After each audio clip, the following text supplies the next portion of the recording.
What's going on, A to Z Sports? We are live for another edition of Titans at 2 at 3. Yeah, it's 3 o'clock. We had a little bit of a delay in Titans at 2 today because of the Titans media availability and the way that the schedule played out, where I was caught up at the facility for a little bit longer than I typically am on a Friday afternoon, but we are live, no less, to go over the past week, really, of Titans content and take a little bit of a look towards the Tampa Bay Buccaneers game this Sunday. What I believe is a must win game for the Titans and a big game for their defense. So their defense is going to need to step up and prove it because, as you guys see in the title, this run defense is not fine, despite what Titans coaches and players might be saying. So I'm going to give you a lot of thoughts about the issue with the Titans defensive line and run defense as a whole.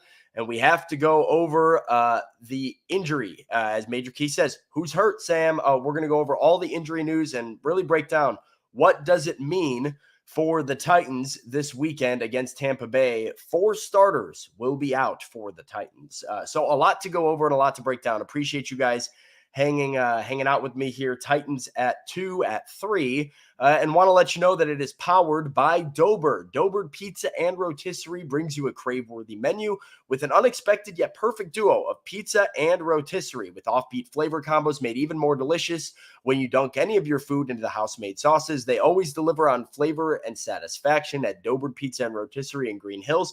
You see the logo right there on your screen, down on the graphic. Go give Doughbird a try. They're making every Titans at 2 show happen. So, bad injury news. You guys want to know 4 starters are out. Titans Fox says, please don't say Hubbard is one of them. Well, I can happily let you know that is on the good news side of things. Chris Hubbard is going to play for the Titans in Tampa. He is back. The bad news, we've got Daniel Brunskill out. So Daniel Brunskill is out. Nicholas Petit-Frere is out. Treylon Burks is out. Sean Murphy-Bunting is out. Now, NPF expected. Treylon Burks expected. We've kind of known for a few days now. I think there was a lot of hope that potentially Brunskill or SMB would be able to work their way back throughout this week. 2 players I think are really, really important for the Titans that will now they will be without at positions that are already weak, that they have limited depth, and they are going to have to continue to turn to some of this depth here. So it's Trey Avery time for the Titans yet again, who is expected to start at cornerback. Christian Fulton and Trey Avery, those are your 2 corners to try and deal with Mike Evans and Chris Godwin. That could be a recipe for disaster for the Titans. And, they've been changing up their defense, which I'll talk about later in the show, to try and help for some of those explosive pass plays and deal with some of those, which has then resulted in bad runs. It's a mess, and Trey Avery did not have the hottest game last week against the Pittsburgh Steelers, but he will be out there nonetheless because Sean Murphy-Bunting will not be. And ladies and gentlemen, Andre Dillard is your left tackle. Andre Dillard has been working with the ones at left tackle this week. He is going to start at the position. I just like throwing up this graphic to really put into context just how bad Andre Dillard has been because, when you say it can't be worse than Dennis Daly, it was worse than Dennis Daly. And so for all of you fans out there who say, hey, why not try Jalen Duncan at left tackle? He can't be worse.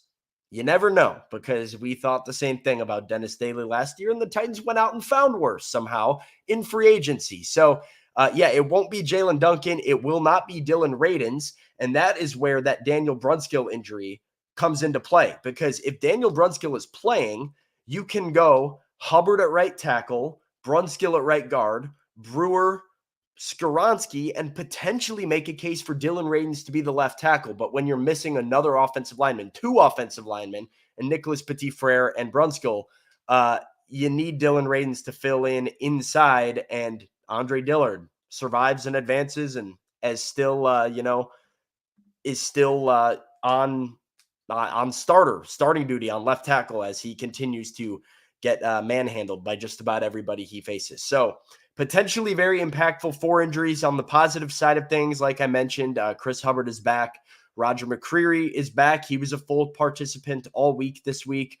And it's a marginal positive, but Ryan Tannehill might be back. He's questionable for the game.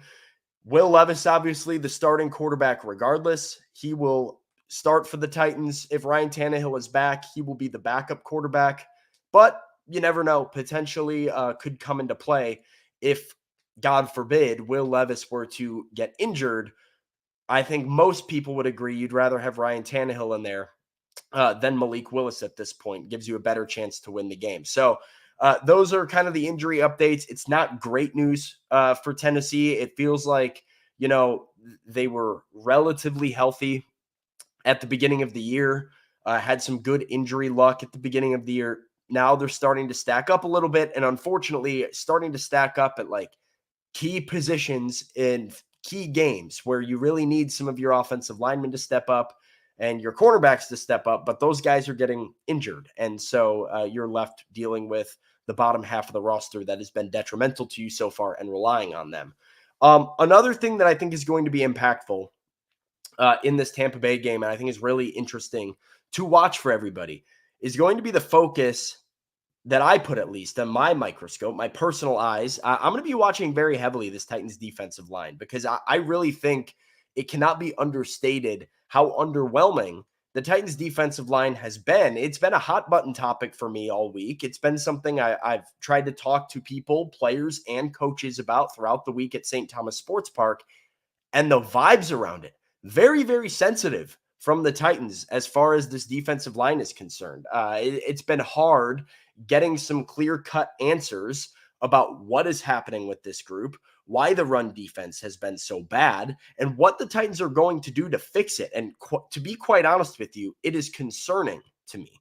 So just to kind of walk you through the week, this was an issue that I think most people noticed. Again, bite the Titans in the butt against Pittsburgh, saying, why can they not stop the run? Why are Najee Harris and Jaylen Warren running like crazy all over the Titans? And what are they going to do to fix it? And Mike Vrabel's messaging after the game was a lot of the stuff that we've heard from Mike Vrabel in the past. Got to win one-on-one at the line of scrimmage. You got to not play peekaboo and not be peeking or trying too hard to make a play. You got to set the edge. We have to contain. We can't allow guys to bounce outside because we don't set the edge and allow big explosive runs. I think they were all very solid takeaways, good answers from Mike Vrabel. I think there was some substance there. And that energy hasn't really been matched by the rest of the coaching staff, the players. Jeffrey Simmons didn't really agree with the notion that the defensive line hadn't been winning one-on-one. He didn't feel like that was a huge problem. I asked Arden Key in the locker room, or I was in a scrum where Arden Key was asked in the locker room what the defensive ends and the edge rushers have to do better to set the edge against the running game. He said, next question, didn't really know how to answer it.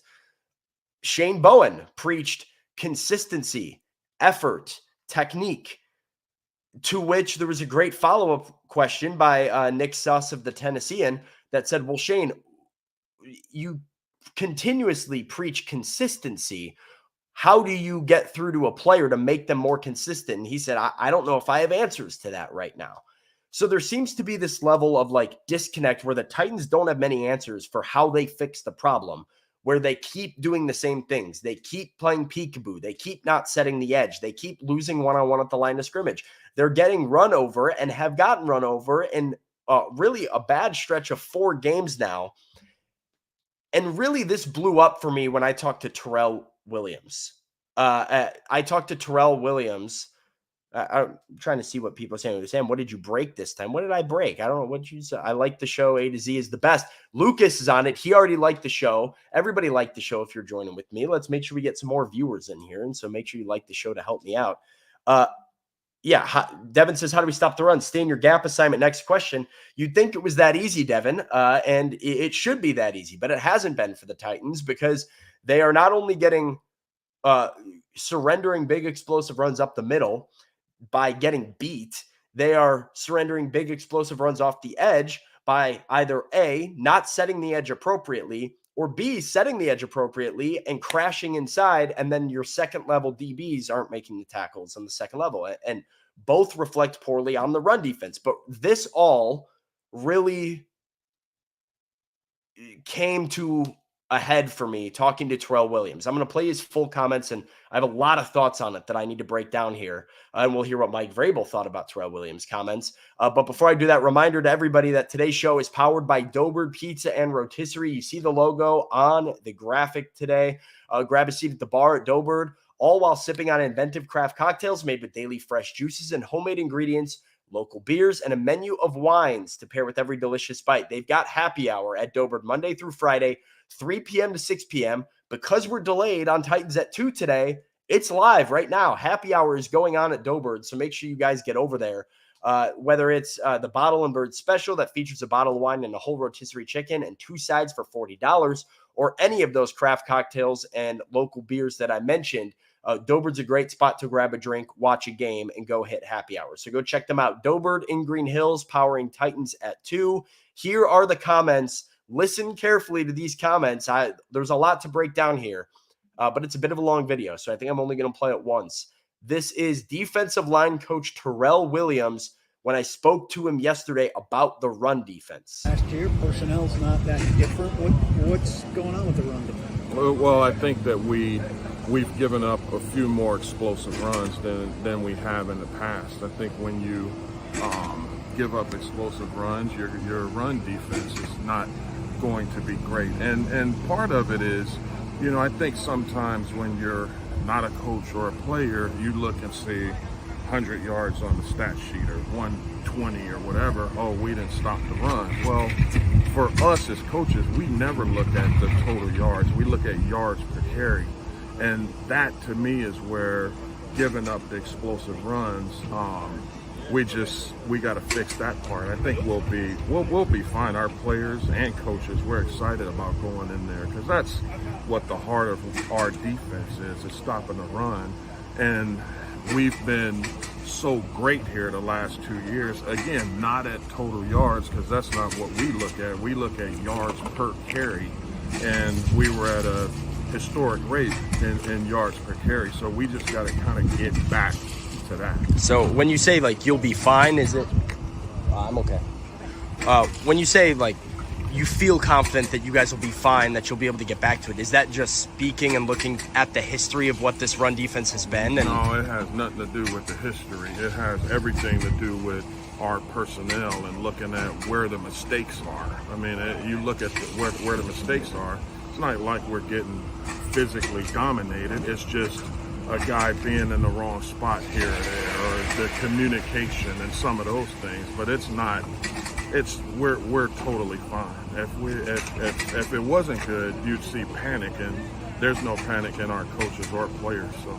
But for 4 games, somebody's been in the wrong spot for 6 or 8 plays. Yeah, and then you give up explosive runs. I mean, but you play 17 games. I mean, we just happen to have a bad streak. Last year, we started off with 2 straight games of bad ball where we gave up 400 plus yards to the Giants and the Bills. So we just had a bad streak of games where, and again, what is it? Is it yards per carry or is it total yards? Because I look at the way we play Baltimore, and I feel pretty good about our run defense. All right, last week they got us with a couple of plays, and that's football, and you fix it and you move on. So that's Terrell Williams. A lot there. It was a very good conversation. I appreciate his answer and, having the conversation, being willing to face the questions from me and Paul Kaharski there as we talked to him yesterday. But some concerning stuff there, in my opinion, from Terrell. And so let's break down kind of what he talked about one thing at a time. He talked about, first and foremost, you heard him mention it 5-6 times, yards per carry. Not worried about total yards, worried about yards per carry. That's great. That's good and well. I agree with him in that sense that, like, yeah, if a team runs 35 times for 110 yards, you're kind of like, okay, well, they average 3 yards per carry. We'll take that. We'll sign up for that 10 days a week, 7 days a week, whatever. But the problem is that the Titans have gotten gashed in the yards per carry over the last 4 games.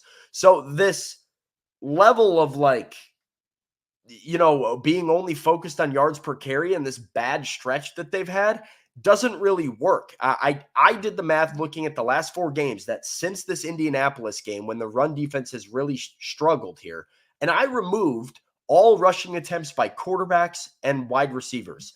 No trick end arounds. I took out all of Lamar Jackson's running stats. Only running backs, 101 carries, 516 rushing yards. That's 5.1 yards per carry against this Titans defensive line and run defense in general. So no, the run defense has not been very good. And another stat that I saw here today from Teron Davenport, the Titans defense is allowing 2.5 yards before contact per run. That's 20th in the NFL. 2.5 yards before first contact per carry.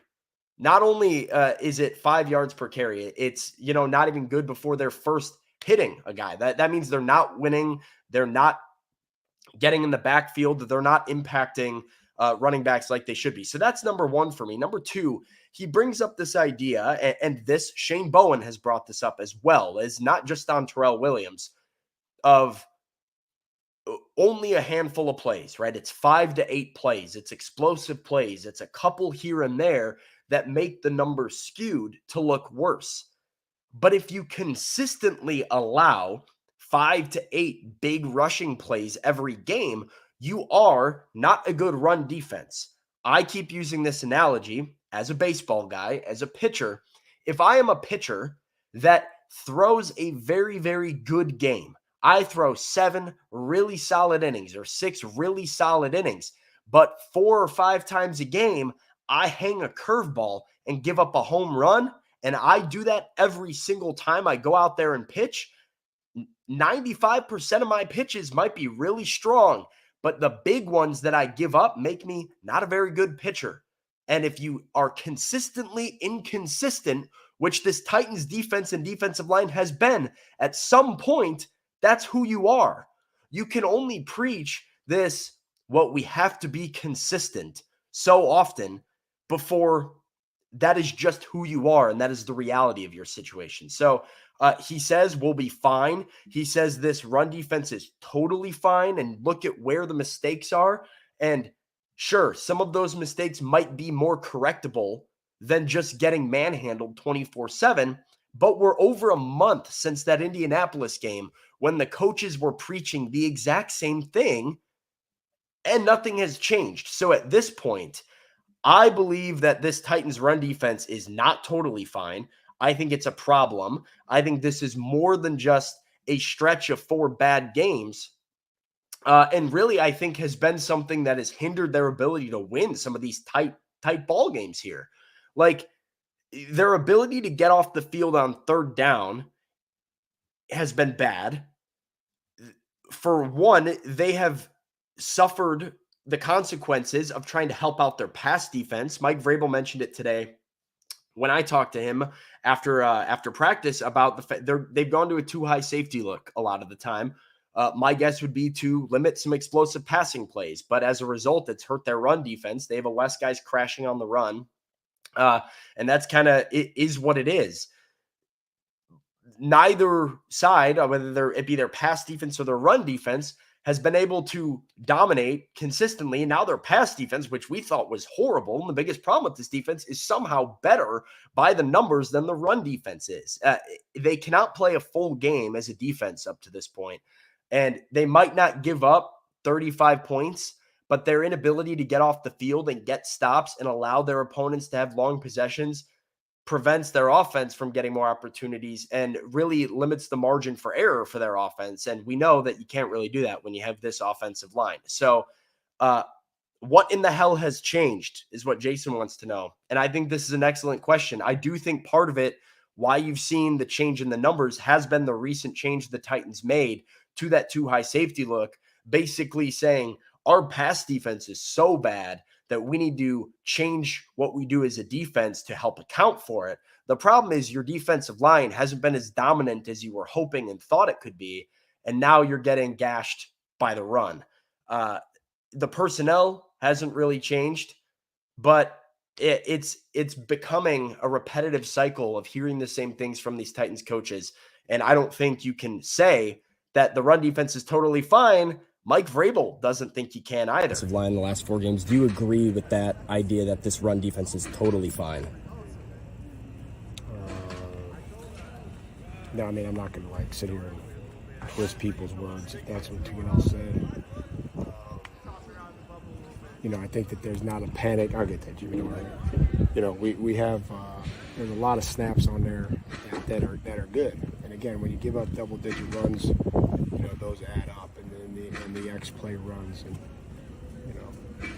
I appreciate your question. Nothing is fine. Like we're 3-5, so it's never going to be fine. There's always this process of you have to do it each and every week, and whether you gave up 200 yards last week or you gave up 60 yards, every week is a huge challenge. We've seen that over and over through the course of my experience in the National Football League, when it's like, man, we should be great. They're averaging this, or whether it's the pass game, anything that statistically, it just, you have to go out there and prove it. So 1 week doesn't mean something's going to happen the next week. You have to be able to go out there and then do it consistently and not get lackadaisical. Just not get saying, hey, they're not going to run it, because we don't have a contract with them. We don't know what they're going to call. So you have to be able to prove yourself every week as a player. So there's Mike Vrabel today. When I spoke to him at the media availability this afternoon, I actually liked a lot of that response. Not really commenting on Terrell's comments too much, which is fine, fair. Don't really expect the head coach to do that anyway, but I do appreciate him saying what he did, which is we're 3-5. Nothing is totally fine. We're 3-5. The results speak for themselves. And you heard him say it multiple times there, have to go out there and prove it. You cannot just keep talking about like, oh, everything's going to be okay. Kind of go through the motions. You have to go and win at some point. You have to go be consistent. And so I know Mike said at one point there, 1 week does not, mean a ton. It doesn't mean it's going to be a continued trend. But at this point, it is a continued trend for the Titans. It is 4 weeks now that the running game has been really their downfall as a defense. And the Baltimore game wasn't too bad, but at least 3 of the last 4, they've allowed over 5 yards per carry to running backs. 3 of the last 4. And that's not something they had done basically ever in the last couple of years leading up to this stretch of games. So there is certainly a problem going on that's going to take some adjusting. And this is a group to watch against Tampa Bay, because Tampa Bay doesn't run the ball well. But this is one thing we do know about this Bucs offense. They do not run the football very well. They use Rachaad White as a good pass catcher. They use Chase Edmonds as a pass catcher. They like to throw to Mike Evans and Chris Godwin. A lot of weapons. Running game, not great all the time. So if you give up a lot of rushing yards to Rachaad White and the Buccaneers, then you really have a problem. Reminder to everybody that today's Titans at 2 show is powered by Doughbird. I mentioned the options for Doughbird when you go and dine in at their happy hour. But if takeout's more your style, you can grab the Family on the Fly bundle to feed the entire family. They're the go-to spot for to-go food in the neighborhood, located in Green Hills, right next to the Shake Shack. They share a parking lot, convenient parking, easy to get in and out of, really, really easy if you're going to go and do some takeout as well. So highly recommend Doughbird. I've been multiple times. I've taken my family there. They are the perfect spot for any occasion. If it's date night, go to Doughbird. If it's you want to go find a bar to watch the game, go check out Doughbird's bar. Or if it's just a family dinner, Doughbird's a great spot for it as well. They always deliver on flavor and satisfaction. Where you're sure to find flavor is Doughbird Pizza and Rotisserie, located in Green Hills. They are powering it today. Chat, hit me with some questions on the way out if there's anything else you guys want to get some clarity on before I wrap up here. Some some clarity for those of you who are joining us who are not here at the beginning. I've seen some questions in the chat about the injury situation, wanting to know what the injury status is. 4 Titans ruled out by Mike Vrabel today at media availability, that being offensive lineman Nicholas Petit-Frere, offensive lineman Daniel Brunskill, cornerback Sean Murphy-Bunting, and wide receiver Treylon Burks. Ryan Tannehill is questionable for the game. Chris Hubbard and Roger McCreary are both on pace to return. Lou Man wants to know if Kearis Jackson is ready. No, he is not. There has been no indication that Kearis Jackson is close to returning. I don't really know what that situation is. It's been very hush-hush by the Titans. And the what we heard from special teams coordinator Craig Aukerman earlier in the week is that Eric Garror is the punt returner moving forward. It is his job, and he appears to be good to go there. Scott wants to know, how is Levis's foot or ankle? I've got no indication that Levis is still struggling with any injury of any kind. He appears good to go. I have seen Devin asking this question, where is Gibson? Here's what I want Titans fans to understand about the edge play specifically. When you look at the outside linebackers, Harold Landry has not been good enough, for one. We all know that, really. Like, he has not been his old self, and that is hurting them greatly. But the Titans really have one kind of outside linebacker, taking Rashad Weaver and putting him aside. They have so many guys like Arden Key, like Travis Gibson, like Harold Landry, who are meant to pin their ears back on third down and go get after their quarterback. They are pass rushers, first and foremost. That is what they do. And third down is their money down. That's where they go make their money. It's where they go get their sacks. One problem has been they're getting home, but not really bringing the quarterback down.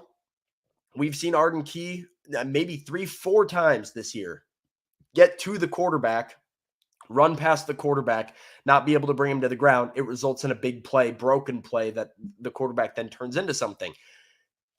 Travis Gibson is of that same ilk. He is not a run stopper. He is an effective one-on-one pass rush winner. But as far as fixing some of the run defense problems, that hasn't really been a thing. I think the Titans are still playing Harold Landry as much as they are because of the money situation. That's speculation on my part completely. But Gibson, you might start to see rotate in a little bit more. I just wouldn't expect a ton different. In order for those guys to be effective, you have to get into third and long scenarios where your opponent is forced to play a drop back passing game on third down. That's when Arden Key can go get after the quarterback. That's when Travis Gibson usually goes and gets after the quarterback. But, if you're getting beat by the running game and the opponent is in second and short, third and short, and they're getting 5 yards a carry, losing recipe there. So take Landry out, makes sense to him. Yeah, I mean, Harold Landry, you just need better performance out of him. And it's a tough situation. You want to give him reps in a game action to, work back up to speed to like where he was before the ACL injury. That doesn't necessarily happen without in-game reps. And yet you also want to balance the fact that, like, hey, we need to be getting more production out of that spot here. Any other questions from the chat here? Let's see. Devin wants to know, how many snaps do I use in my snapback? I don't know. I think I usually keep 4 undone. I've got pretty above average size head, but not huge. So, I guess little fun question there for you as we wrap up.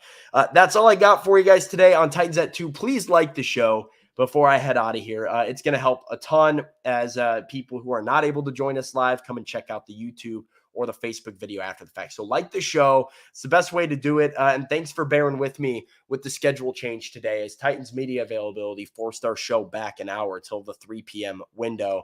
Titans at Bucks. It is a must win for Tennessee this weekend, hoping to get back into the playoff picture and get to 4-5. Can they do it? We will see. Got a lot of problems to fix before they do it. That's all I got for you guys. Till next time, till Monday, tighten up. We'll see you later.